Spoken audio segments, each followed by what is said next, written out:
Mahathir Mohamad, prime minister Malaysia, একটা সময় সে এমন একটা অসুস্থ হয়ে পড়ে যার জন্য তাকে সার্জারি করতে হবে।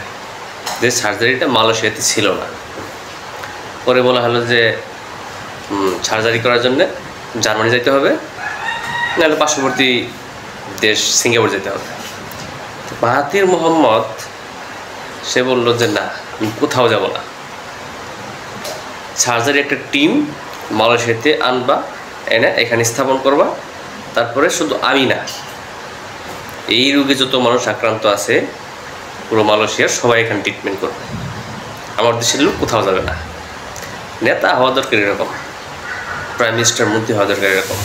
আমাদের দেশে মন্ত্রী মিনিস্টার সামান্য নেতা কাতে যারা আছে, সামান্য জ্বর ঠান্ডা কাশি হইলেও তারা দেশের বাইরে চলে যায়, সিঙ্গাপুর চলে যায়, লন্ডন চলে যায় চিকিৎসার জন্য।